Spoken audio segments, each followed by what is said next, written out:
Meus irmãos, sejam todos bem-vindos nesta noite. Poesia, louvor maravilhoso desse, fica mais fácil pregar, né? Então nós queremos glorificar o nome do Senhor nesta noite, que Deus possa ser adorado sempre por todos aqui, amém? Vamos abrir, irmãos, no capítulo 1. Nós temos trabalhado nesse texto, é o segundo domingo, lá, capítulo 1 do Evangelho de Mateus. Evangelho de Mateus, capítulo 1. Essa é a segunda mensagem da série Nascimento de Jesus. Capítulo 1, a partir do verso 18. Pode abrir a sua Bíblia nesse texto.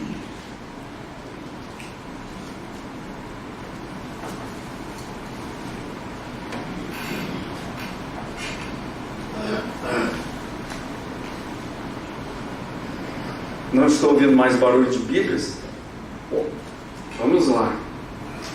Verso 18. Ora, o nascimento de Jesus Cristo foi assim: estando Maria, sua mãe, desposada com José, sem que tivesse antes coabitado, achou-se grávida pelo Espírito Santo. Mas José, seu esposo, sendo justo e não a querendo infamar, resolveu deixá-la secretamente.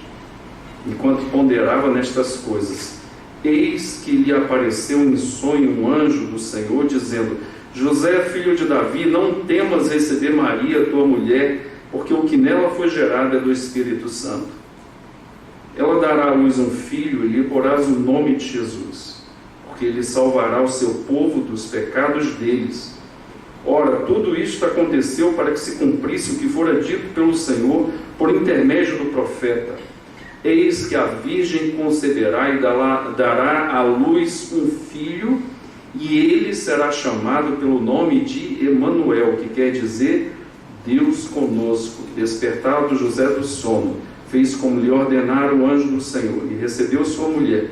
Contudo não a conheceu, enquanto ela não deu à luz um filho, a quem pôs o nome de Jesus. Vamos orar.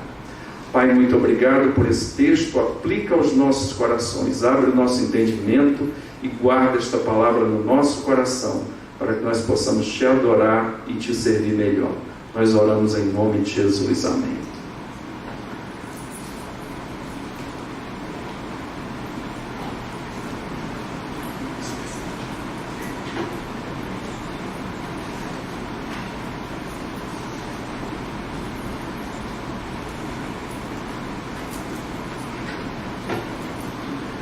Meus irmãos, essa é a segunda mensagem que nós pregamos nesse texto maravilhoso. Aliás, os dois textos que falam de Jesus Cristo, do início do ministério dele, esse aqui é um do nascimento de Jesus, a concepção do Senhor, esse é um dos textos. Também Lucas, você vai ter um relato bem interessante. O texto fala sobre Jesus Cristo. A primeira mensagem que nós pregamos sobre a questão do nascimento de Jesus, a necessidade do nascimento. E falamos aqui algumas coisas importantes. Primeiro, nós falamos que Jesus veio nascer, foi até a morte de cruz. Por quê? Porque era necessário isso. Porque nós amávamos o pecado. O homem sem Deus, ele ama o pecado. Por isso que Jesus Cristo falou em Mateus 22, 34 a 37. O que é que ele disse? Ele disse que os dois mandamentos que resumem toda a lei, o que? Amar a Deus sobre tudo, sobre todos, de todo o coração, de toda a alma, de todo o entendimento. Este é o primeiro mandamento. E o outro semelhante a este, que é o que? Quando você ama o Senhor, vai haver o que? O amor horizontal. Amar o próximo como a ti mesmo. Desses dois mandamentos dependem toda a lei e todos os profetas. Ou seja, o Antigo Testamento está resumido. Se nós fizermos isso, nós guardamos todo o Antigo Testamento, toda a lei do Senhor. E Jesus Cristo fala por quê? Amar a Deus e amar o próximo. Por quê? Porque nós amamos o pecado. O homem sem Deus está em trevas. Efésios 2, 1 a 3, nós usamos para isso, para mostrar que nós estávamos mortos nos nossos delitos e pecados. Quero pedir para você para não usar o celular agora, tá? Só se for para anotar. Tinha um irmão hoje anotando o estudo. Só se for para isso. Se não for, ou modo avião, ou então você vai colocar o quê? No silencioso, se você precisar receber uma ligação. Às vezes tem um parente doente, logicamente. Isso é uma exceção muito plausível. Fora isso, esqueça celular. Por quê? Porque Deus te trouxe aqui não é para mexer em celular, é para ouvir a mensagem do Senhor. Efésios 2, de 1 a 3, vai falar o quê? O retrato pintado do horror da humanidade. O grande problema da humanidade não é o que? Guerras. O grande problema da humanidade não é economia. O grande problema da humanidade é o pecado. E Paulo pinta, falando que nós estamos, esse quadro terrível, mortos nos nossos delitos e pecados. E ele fala da nossa condição atual se não temos Deus. Mas a Bíblia também trata da condição a posteriori, o futuro daquele que não tem Deus. Qual é o futuro dele? Primeiro, um futuro terrível, o inferno. Mas isso ainda não é o pior. O pior ainda está por vir, que fala de quê? Do lago que arde com fogo e enxofre, a saber, a segunda morte. E a Bíblia diz que aquele que foi e nasceu, foi ordenado ele a morrer apenas uma vez. Depois disso, segue-se o juízo. Hebreus 9, 27 vai falar sobre isso. Ou seja, a pessoa já está no inferno, já está perdida, mas ainda não está julgada, ainda vai vir um julgamento. Pois Paulo pinta esse quadro do presente do homem sem Deus. E você vai ver em Apocalipse 20 a tragédia, a desgraça completa. Mas, irmãos, Jesus nasceu exatamente para que nós não tenhamos esse futuro tenebroso, e nem vivamos com o futuro tenebroso na cabeça, nem o presente, nem o futuro. Jesus veio para nos libertar, para trazer luz, como foi falado aqui nesse poema, no caminho de Emaús. Muitas vezes nós olhamos para baixo, esquecemos das promessas de Deus. Jesus nasceu porque foi necessário, porque nós estávamos perdidos em nossos delitos e pecados, mortos. Não tínhamos condições de sair dessa inércia de desgraça, de negritude, de coisa ruim que iria acontecer. Imagine, irmãos, hoje nós podemos nos arrepender de algo que falamos ou fazemos, mas nós não podemos mais nos arrepender se estivermos na condição do inferno. Nós só estamos esperando o veredito final do Senhor. Irmãos, nós falamos também nesse texto, trazido a partir do verso 1, você pode ver aí, livro da genealogia de Jesus Cristo, filho de Davi, filho de Abraão. Por que o autor, Mateus, traz essas duas designações? Primeiro, filho de Davi, filho de Abraão. Filho de Davi, porque Jesus é o Messias prometido em 2 Samuel capítulo 7, que o profeta fala para Davi que jamais vai faltar um descendente seu para se assentar no trono. Por quê? Porque o descendente, com artigo definido bem grande, o descendente é Jesus Cristo, que iria se assentar e governar Israel plenamente. Por isso que é chamado Messias no Antigo Testamento, e aqui Cristo, que é ungido. Ou seja, a unção estava sobre os reis, mas a unção perfeita está sobre Jesus Cristo. Então por isso que ele é o Cristo, a mesma palavra no grego e a palavra no hebraico. Messias no hebraico, Cristo no grego, para mostrar o quê? Esse é o ungido do Senhor. E aí vem a palavra Jesus. Por que a palavra Jesus? Porque ele não é somente filho de Davi, ele é filho de Abraão. Gênesis 12, de 1 a 3, no finalzinho diz assim: porque em ti serão benditas todas as famílias da terra. Jesus não governará somente Israel, mas ele governará o quê? Toda criatura que se transformar em filho. João 12 disse: ele veio para quê? Para nos transformar de criatura em filho. Todos quantos o receberam, deu-lhes o poder de serem feitos o quê? Filhos de Deus. Irmãos, eu quero dizer nesta noite, é o maior título que um homem pecador pode receber. Filho de Deus. Filho de Deus. Filho de Deus. Hoje eu vi vários da natação brasileira essa semana. Teve um cara que ele é um monstro. 38 anos, bateu o recorde e ainda ganhou a segunda medalha de ouro da carreira dele. Mas, irmãos, as medalhas vão um dia para o museu. Os títulos. James Dobson, um grande psicólogo cristão, chegou o quê? Já na meia-idade, foi na sua universidade pegar os troféus dele, todos os troféus e medalhas estavam no lixo. É isso que acontece. A glória, ela tem um prazo de validade para nós, é o túmulo.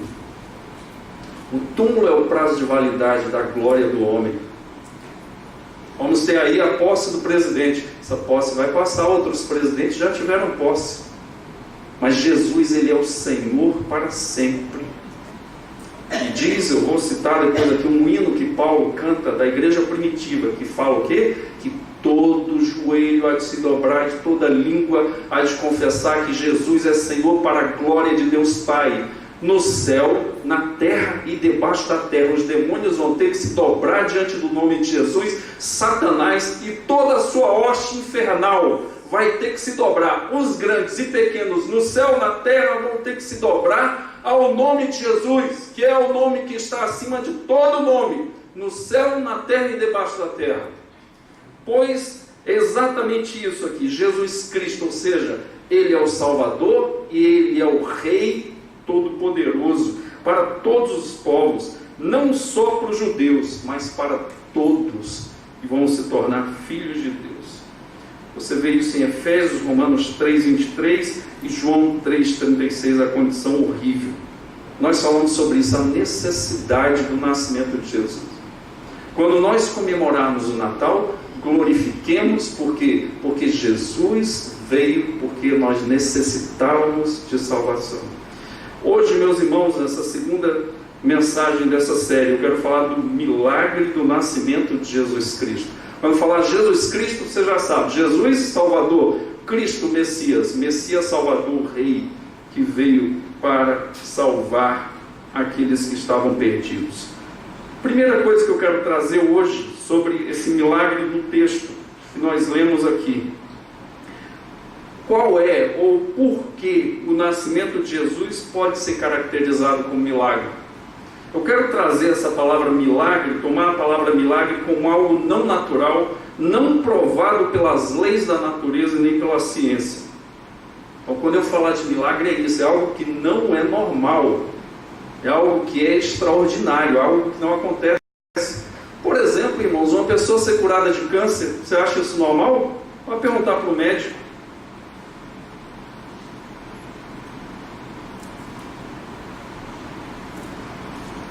E um paralítico andar? É algo espetacular. Você já viu? Eu já. E um cego ver?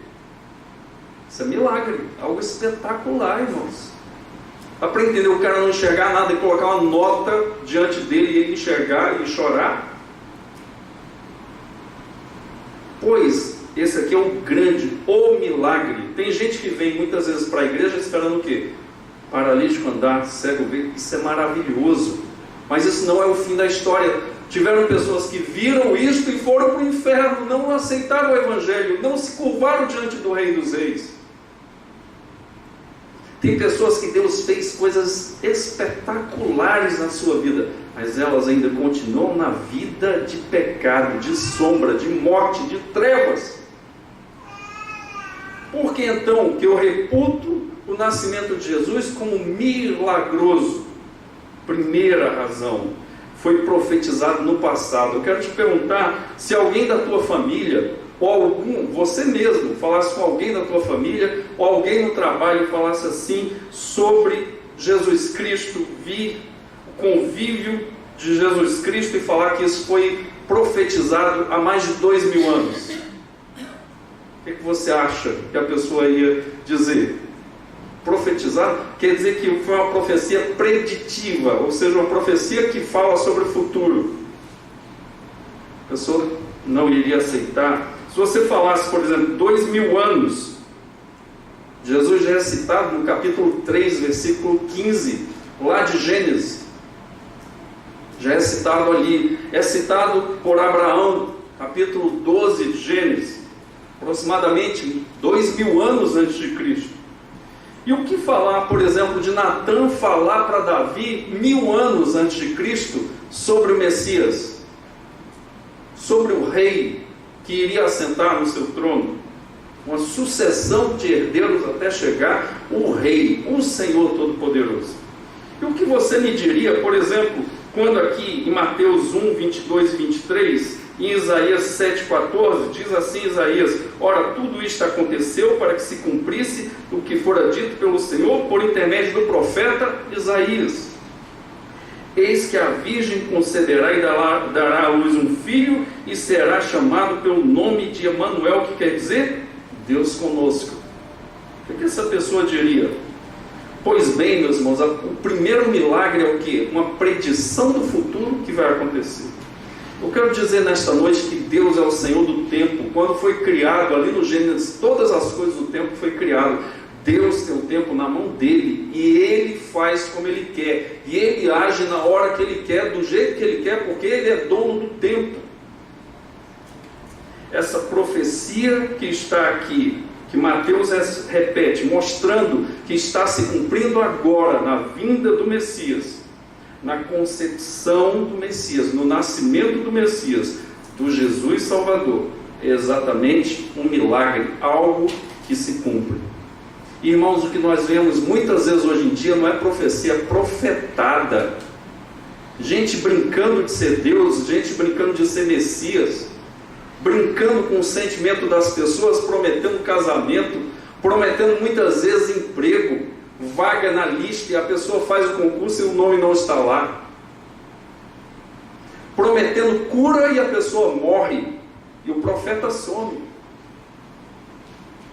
Prometendo coisas que Deus não falou, que Deus não prediz, porque o que Deus prediz, Ele cumpre, porque Ele é Senhor dos senhores, Ele vai cumprir o que Ele falou.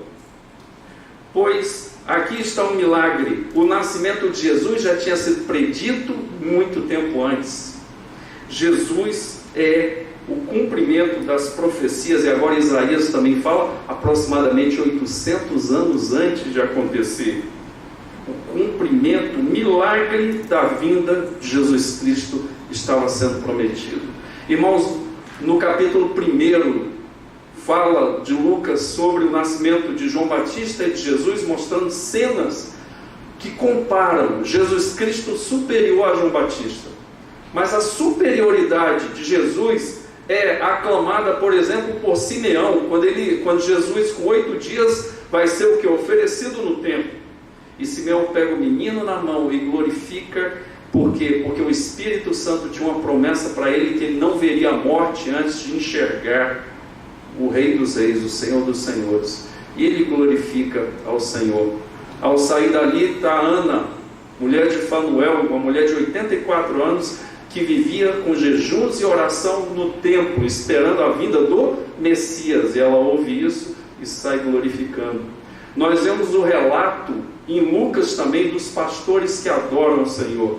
Nós vemos os relatos de magos, que eram astrólogos, que vieram do Oriente por causa de uma estrela, mostrando o quê? Que foi revelado a eles o nascimento do Rei de Israel. E ali os pastores também adoram a Jesus Cristo. Jesus Cristo foi predito e havia uma efervescência pela chegada do Messias. O problema muitas vezes é o que? Quando nós estamos debaixo de grande tribulação, nós começamos a fabricar os nossos deuses. Irmãos, o Deus Todo-Poderoso nos criou a imagem e semelhança dele. Mas muitas vezes nós criamos um Deus à imagem e semelhança nossa. Nós queremos resolver a nossa vida. Nós queremos fazer do nosso jeito, porque não é o Deus Todo-Poderoso que nasce aqui numa manjedoura, que está guiando, ditando os nossos passos, que é dono do nosso tempo. Mas muitas vezes nós ignoramos a sua palavra, ignoramos o Espírito Santo, ignoramos a igreja e fazemos um caminho nosso. E dizemos que é Deus quem está falando, dizemos que é Deus que está mostrando esse caminho. Mas na verdade nós queremos um Deus à imagem e semelhança dos nossos ídolos do coração. E aqui, meus irmãos, está o quê? Uma promessa. Irmãos, quando Deus tem que fazer algo, Ele não pede sua ajuda. Sara foi ajudar Deus se deu mal. Teve que resolver uma encrenca grande com Agar depois. E a própria serva dela, na época, isso era uma humilhação muito grande. Caçoava dela, fazia pouco da vida de Sara, sendo que Sara era a senhora. Mas ela foi tentar ajudar Deus, porque Deus falou: Abraão, de ti nascerá a minha descendência, do meu ungido, que vai ser gerado no ventre de Sara. Não falou no ventre de Agar. Sendo, irmãos, que a promessa foi de 75 anos, já estava o quê? 86 e não chegava a coisa. 10 anos e alguns meses. Muitas vezes Deus fala, Deus mostra, tem promessas na Bíblia, mas nós criamos os nossos deuses, que falam o que nós temos que fazer, porque nós adoramos a nós mesmos. E Sara tenta ajudar. Quando tenta ajudar, a desgraça está feita. E Deus, Ele vai cumprir no ventre de Sara o que Ele prometeu. Mas problemas vão aparecer, porque Sara tentou ajudar o Senhor. Nós não precisamos ajudar o Senhor. Não precisamos estar esperando profecia de caneta de ouro, de papel de ouro, de letra de ouro, que muitas vezes são criadas pela imaginação das pessoas. Nós temos que crer no Senhor, saber que Ele é o nosso Senhor, que Ele vai traçar o nosso caminho, que Ele vai ditar a caminhada, o ritmo que nós temos que ter na nossa trajetória. Muitas vezes, irmãos, queremos ver milagres assim, porque não estamos preocupados em ler e meditar nas Escrituras, em orar como Deus nos ensina a orar. Estamos preocupados em fazer o nosso caminho. Isso não agrada o Senhor. Pois bem, quando você for comemorar o Natal, nessa época de Natal maravilhosa, você saiba que Deus é o Senhor do tempo. Deus é o Senhor da promessa, que Deus prometeu, Ele vai cumprir. O Natal nos lembra o nascimento de Jesus pelo poder do Senhor, pela obra do Senhor.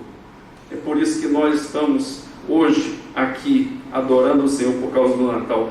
O primeiro milagre foi profetizado no passado e cumprido na vida do Senhor. A segunda razão, porque eu reputo como milagre, é o que? A ação do Espírito Santo foi confirmada por anjos. Se eu chegasse hoje para você aqui da igreja, e falasse: ó, eu falei com um anjo aí, e ele me disse isso e aquilo outro, o que você falaria?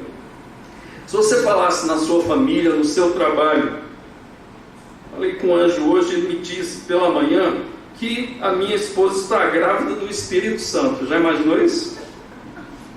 Você que é homem aqui, se você tivesse noivo e você chegasse...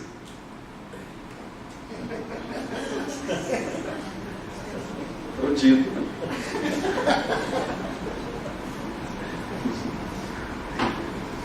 Você chegasse, por exemplo, como diz aqui no texto, que José estava ali e José estava com Maria desposada. José desposou Maria e dissesse: Maria, eu estou grávida pelo Espírito Santo.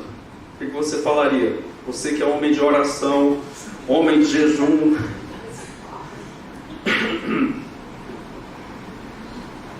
Balãozinho aqui, né? Vamos explicar isso um pouquinho mais. Veja, o que é o desposado? Na cultura judaica, o que acontecia? Por exemplo, o José, ele ia e desposava Maria, sendo que isso era feito em contrato entre as famílias, como eu já falei aqui, né? Já tem gente cobrando meu dote aí, eu não dei meu dote, né? Enfim, as famílias faziam um contrato e o pai do noivo dava um dote para o pai da noiva. Por quê? Porque se durante o casamento o marido morresse, ou então houvesse um divórcio, o que acontecia? A mulher não trabalhava naquela época. Ela precisava de quê? De renda para se manter e manter os seus filhos. O que acontecia? O pai da noiva tinha esse dote para usar se fosse necessário. Então, acontecia isso. Quanto durava esse desposamento? Não tinha o noivado que nós falamos, mas vamos dizer noivado. Durava 1 ano. O rapaz, nesse 1 ano, ele ia construir a sua casa para morar e ele ia fazer essa casa para receber o seu novo lar. Durante 1 ano. José e Maria estavam nesse período. Aí, para o judeu, já está o quê? Comprometido, já é um casamento. Só falta o quê? Terminar um ano para eles terem o quê? As núpcias. Pois bem, você já imaginou? Eles não tinham contato. Eles não tinham contato íntimo. E aí aparece o quê? Maria grávida. E ela fala pelo Espírito Santo. O segundo milagre é esse, irmãos. Não há relato em nenhum outro ser na terra, nenhum homem que foi gerado por quem? Pelo Espírito Santo. O ventre de Maria não foi fecundado por um homem, não foi fecundado por José, foi fecundado por quem? Pelo Espírito Santo. Lucas vai falar, especificar esse milagre, porque essa jovenzinha, talvez de 14 a 16 anos, recebe a palavra, a promessa, que esse Jesus foi prometido há muitos anos atrás, há milhares de anos atrás, vai nascer no ventre dela. Que coisa maravilhosa! Isabel, quando encontra com Maria, diz: ó mulher ditosa, né? Bem-aventurada, porque foi escolhida pelo Senhor para nascer o Salvador da humanidade. E aquela adolescentezinha fala: como é que isso vai acontecer? Eu não sei, eu não tenho contato com homem nenhum. Não é mais ou menos assim, eu estou noiva. Aí fala: pois virá o poder do Altíssimo sobre ti, e a sombra do Altíssimo te envolverá, e no teu ventre será gerado um ente santo, que será chamado Filho de Deus. Pois, irmãos, esse é o milagre dos milagres. Porque Jesus, ele é Deus, mas ele é homem. Aí você fala: quantos por cento para cada lado? Ele é 100% homem e é 100% Deus. Então é 200%. Na matemática celestial não é assim. É 100%. Ele é o único ser, Deus, homem do universo. Foi gerado. Jesus já existia. João falou: e o verbo se fez carne e habitou entre nós. Mas o verbo era Deus e o verbo estava com Deus. Mostrando que um paralelo com a criação do Gênesis. Jesus estava no Gênesis, mas Jesus vai e vem no tempo. Deus é o dono do tempo, se lembra do primeiro ponto? E vem e fecunda o ventre de Maria. E ali é o que? Jesus Cristo. Irmãos, pois bem, foi o único homem que nunca pecou. O pecado, ele pode ser verbalizado, o pecado pode ser em ações, mas o pecado pode ser em pensamentos. Ninguém sabe que a pessoa está pecando. Pois Jesus não pecou nem em pensamento, nem em motivações erradas internas, e nem em palavras e nem em ações. Nunca, diz em Hebreus, saiu um dolo, uma mentira dos lábios de Jesus. Dá para entender? Começa tudo com esse milagre. O milagre é o quê? Maria não ficou grávida por um homem, ficou grávida pelo Espírito Santo que a envolveu, e o poder do Altíssimo gerou no ventre de Maria Jesus Cristo. Esse é o segundo milagre. Quando nós comemoramos o Natal, irmãos, nós comemoramos que o poder de Deus gerou no ventre daquela jovenzinha o Rei do Universo, no tempo e no espaço. Quando comemoramos o Natal, devemos nos lembrar desse milagre, nos alegrar muito mais. Pois bem, se tem o primeiro milagre que foi profetizado e cumprido milhares de anos depois o segundo milagre, a ação do Espírito Santo no ventre dessa adolescente. Agora a terceira razão milagrosa é o que? O rei às avessas. Agora, se você, vamos voltar àquele nosso papo do início, se você chegasse na roda familiar ou de amigos, ou talvez na igreja, e perguntasse: onde é que um rei nasce? O que alguém responderia? Primeira coisa, irmãos, na ponta da língua aqui, ó, nota 10. Palácio. Num lugar suntuoso, num lugar cheio de quê? De riqueza, de adoração, de serviçais. Eu estava vendo hoje, essa semana, um palácio na França, que tinha o quê? 400 aposentos. Meu irmão, é muito aposento. Você vai ali em Versalhes, O tamanho do palácio de Versalhes, com seus locais adjacentes, é do tamanho de Águas Claras. Dá para entender isso? É muita riqueza, suntuosidade, para mostrar poder, para mostrar glória, para mostrar brilho, para mostrar domínio. Pois, irmãos, o rei às avessas é diferente. Chega na cidade de Belém, o Senhor que criou Belém não tem lugar para ele. A hospedaria está cheia.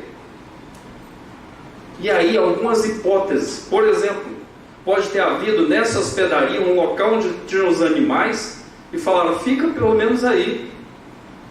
E foi Maria. Isso é espetacular, irmãos.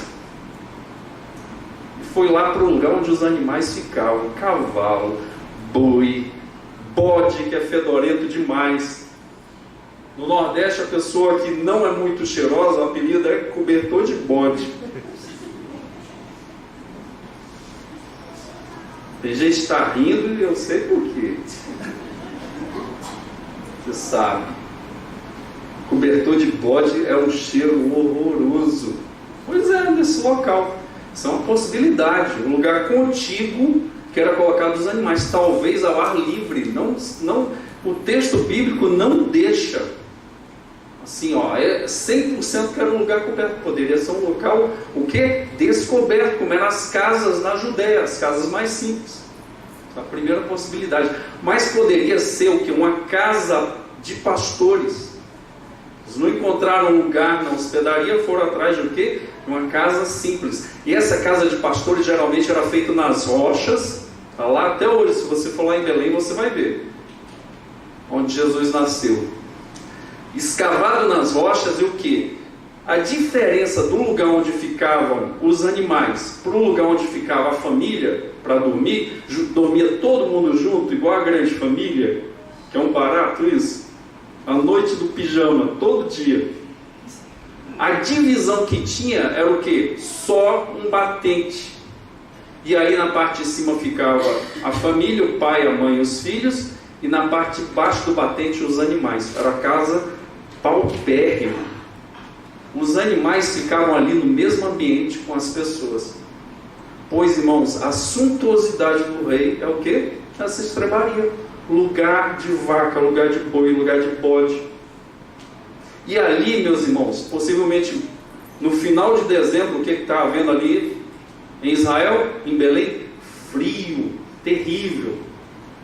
Maria enfaixa o menino e depois faz o quê? Põe na manjedoura, lugar que colocava o feno para os animais comerem. Isso se transformou no berço do Criador do universo. Por isso que eu falo que é um milagre, irmãos, porque o rei é às avessas. Esse rei depois cresce e se torna o quê? Marceneiro. Primeiro ele é chamado de filho de marceneiro, depois ele é chamado de quê? Carpinteiro. Ele é que se torna. Talvez ali no primeiro milagre de Jesus em João, já viu o quê? Jesus era arrimo de família, ele é que sustentava a família dele. Dá para entender quando Jesus sai para o ministério dele com 30 anos, que a família fica sem essa pessoa? Pois bem, mas ele não anda com roupa suntuosa, com roupas talares, com ouro, com coroa maravilhosa que o rei andava naquela época. Ele anda com roupa de camponês, ele anda no dorso de um burro, ele vai entrar em Jerusalém, ele vai montado no burrinho. Por isso que isso é um milagre, é o rei às avessas. Pois Jesus diz aqui, Lucas 2,7, e ela deu à luz Maria, o seu filho primogênito, enfaixou e o deitou na manjedoura, porque não havia lugar para eles na hospedaria. É um milagre porque o rei do universo, o criador de Belém, não tinha lugar para ele em Belém. E teve que colocar esse menino ali, numa manjedoura, no lugar que os animais comiam. Meus irmãos, esse é o rei do universo. Veja, quando Paulo, e eu falei, prometi, agora eu estou cumprindo a minha promessa, em Filipenses, o apóstolo Paulo mostra que, por exemplo, esse rei que nasceu ali em Belém, não tinha lugar para ele na hospedaria, que ele fica no lugar dos animais. Mesmo assim, Lucas vai falar o quê? Que ele é saudado por um coral de anjos. Já imaginou isso, irmãos? Será que tinha anjo desafinando ali, cantava mal? Duvido. Imaginou aquele coral de anjos glorificando a Deus, falando glória a Deus nas maiores alturas e paz entre os homens, aquele que é bem? E aparecem para os pastores, e os pastores vão lá e adoram esse Filho de Deus, que é o rei às avessas. E depois vem os magos do Oriente lá do outro lado. Para quê? Para adorar. E vão lá e oferecem ouro, incenso e mirra para esse rei, e adoram, glorificam. Pois, irmãos, o apóstolo Paulo agora faz um coral de grandes vozes em Filipenses, mostrando a atitude que nós temos que ter na igreja. Ao invés de querer nos sobressair, ao invés de querer que nós tenhamos a primeira parte, ou a primazia, o apóstolo diz assim: tende em vós a mesma atitude que houve também em Cristo Jesus. Estava havendo divisão naquela igreja de Filipe. Pois ele, subsistindo em forma de Deus, não julgou como usurpação o ser igual a Deus. Ele não diz assim: que isso, eu sou Deus, eu não vou nascer numa manjedoura, lugar de boi, de vaca, não, eu sou o rei. Já viu o crente falando isso? Crente orgulhoso, soberbo, que não conhece as origens do rei às avessas. Eu já vi crente falar assim: você não sabe com quem está falando, você não sabe quem eu sou. Eu sou cabeça e não cauda, cabeça de bagre, mas é.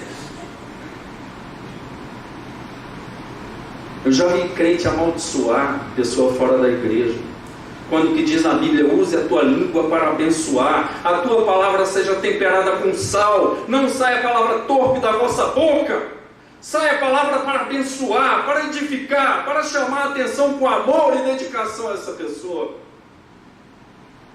O rei às avessas nasceu humilde, foi humilde, andou como camponês, irmãos, ao ponto de quando Judas foi entregar ele para o sacerdote do templo, ele teve que dar um beijo, porque os caras ficaram olhando assim: quem é que está aqui?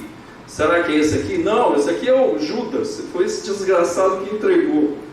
Será que é esse aqui? Não, esse aí é o Tiago. E esse aqui? Não, esse é o Pedro. Já Pedro pegou a espada e partiu a orelha do Malco, servo do sumo sacerdote. Irmão, pensa, para pensar, só um parêntese aqui. E Pedro pega essa espada, ele está querendo partir a orelha, ele mirou na orelha, né? Ele mirou na cabeça do cara, para rachar o quengo dele no meio. E o cara tirou e pegou a orelha. Tu acha que ele estava mirando na orelha? Estava mirando no quengo do outro. E ele se afastou e pegou na orelha. Por isso que ficou a orelha na mão, Jesus pegou e colou a orelha do cara, ficou bonzinho na hora. Jesus, mesmo na hora de ser entregue, as pessoas não conseguiam identificar, porque a roupa dele era igual a de Pedro, igual a de Tiago, porque ele andava com o rei às avessas. Ele nasceu como rei às avessas, ele andava como rei às avessas, ele agiu como rei às avessas, porque foi até a morte de cruz. E a morte de cruz no Antigo Testamento é a maior maldição que tem para um ser humano, os piores bandidos, ladrões. Aquele cara lá, não sei se era o São Dimas, até qualquer um São, né? O bom ladrão, o mau ladrão. Tem isso? Tem ladrão bom e ladrão mau, irmão? Todo ladrão é mau, né? Tem esse negócio do bom ladrão e o mau ladrão, mas não é. O cara, ele foi mudado por Deus ali. Você acha que aquele cara era ladrãozinho em Israel? Ele era um homem bomba, ele era um homem terrível. Os dois que foram crucificados com Jesus. Cruz não era para ladrão de galinha, não. Era para gente terrível, bandido de qualidade, bandido com profundidade, crueldade nas suas ações. Pois bem, pega ali, Jesus está ali crucificado. E diz lá Paulo, a loucura da cruz para nós que somos salvos é a nossa alegria, a nossa vitória. Pode ser loucura para os que se perdem, mas para os que são salvos, sabedoria de Deus. E ai minha costela.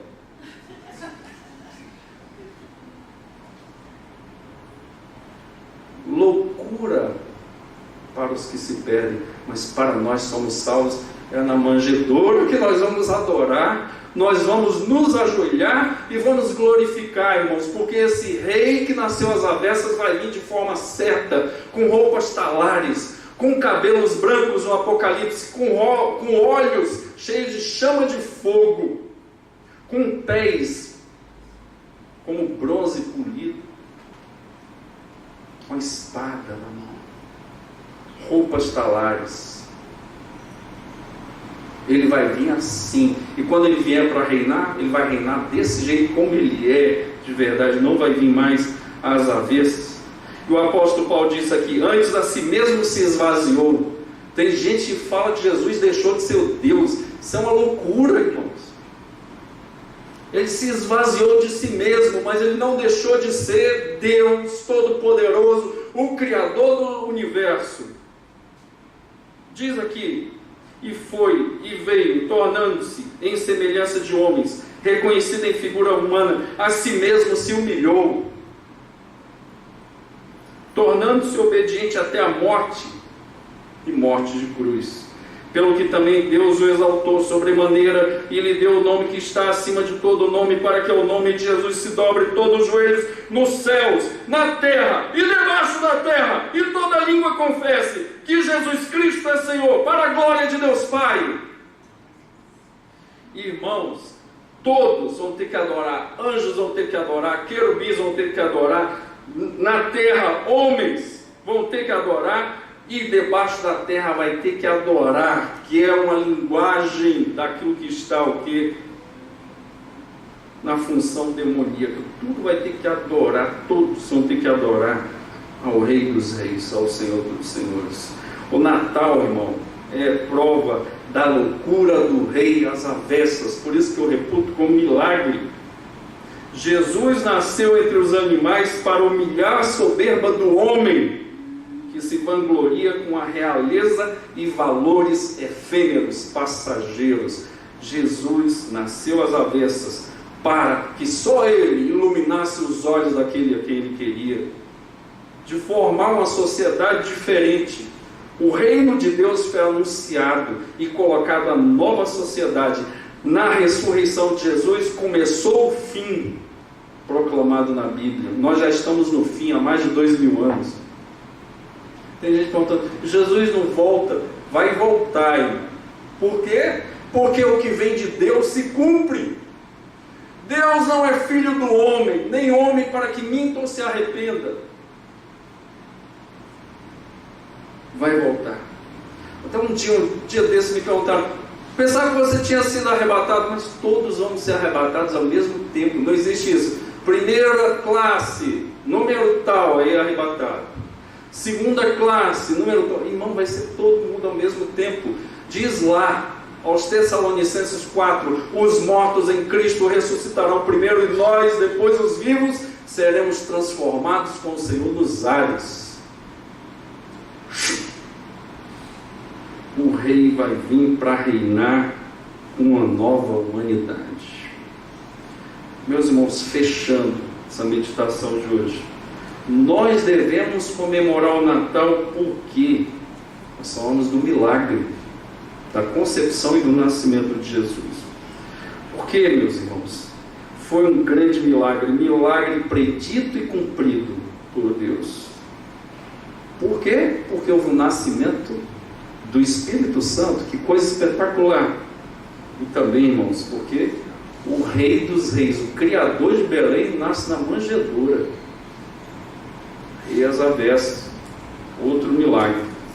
Mas, irmãos, nós devemos glorificar Deus, comemorar o Natal, porque Deus amou os povos, as etnias, de uma maneira tão profunda, inexplicável, maravilhosa, que Ele deu o seu único filho para nascer de forma milagrosa ali em Belém, na Judéia.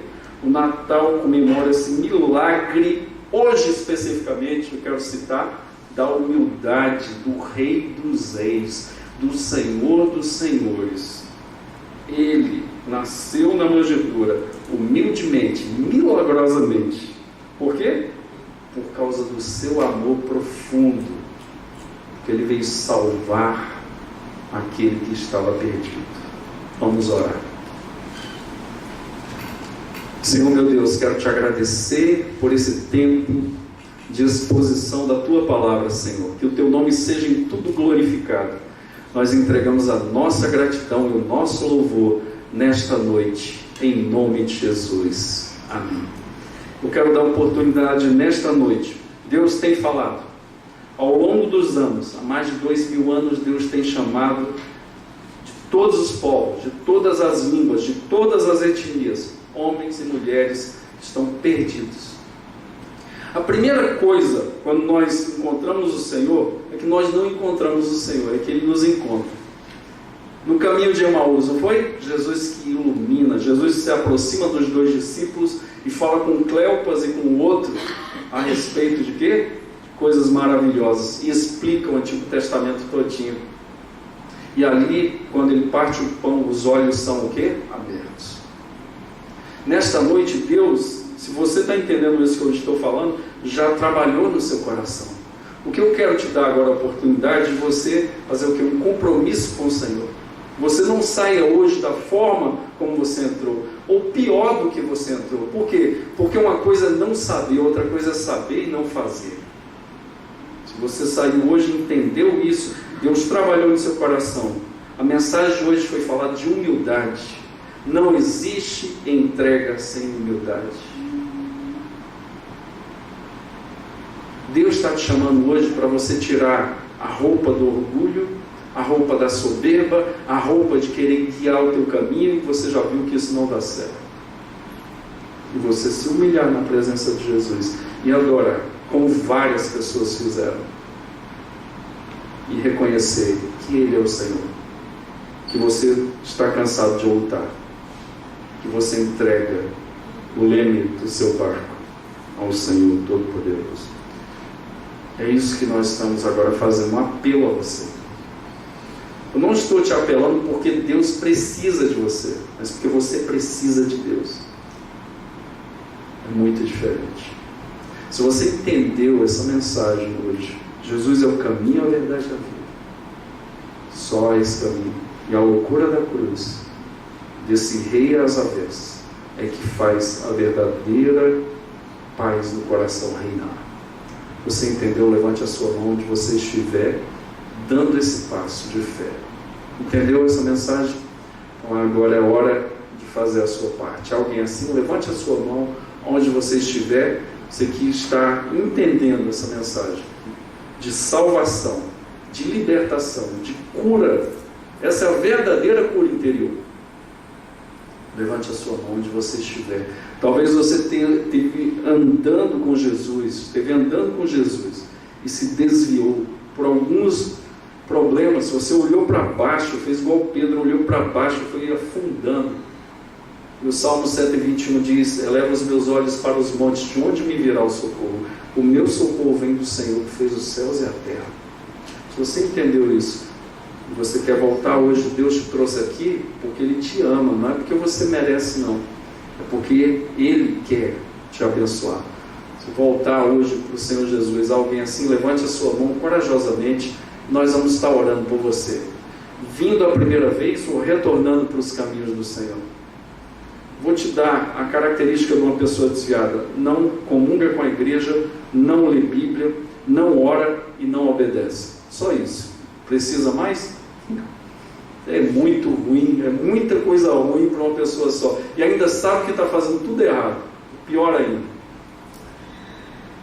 Vindo a primeira vez ou retornando para os caminhos do Senhor? Alguém hoje que quer se colocar nas mãos do rei às avessas? Alguém? Graças a Deus. A mensagem foi pregada, foi pregada a mensagem nesse púlpito. Louvado seja o nome do Senhor, glórias a Deus por isso. Meus irmãos, nós vamos adorar o Senhor, continuidade do nosso culto, cultuando ao Senhor, com os nossos dízimos e as ofertas nesta noite.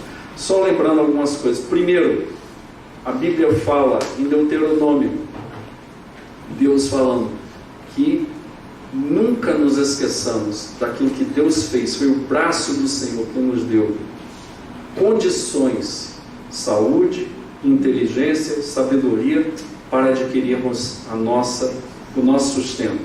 Primeiro, por isso que nós dizimamos e ofertamos. Segundo, para que haja mantimento na casa do Senhor. E terceiro, esse é um aviso: não faça barganha com Deus. Vou dar para Deus, Deus vai me dar, vai multiplicar. Isso é transformar a oferta em afronta. Não faça isso nesta noite. Dê porque você entendeu as duas primeiras coisas que eu falei. Dê em adoração ao Senhor. Retorne ao Senhor aquilo que é dele. Ok? Nós vamos fazer isso, vamos cantar uma música em adoração ao Senhor e vamos recolher os dízimos e as ofertas nesta noite.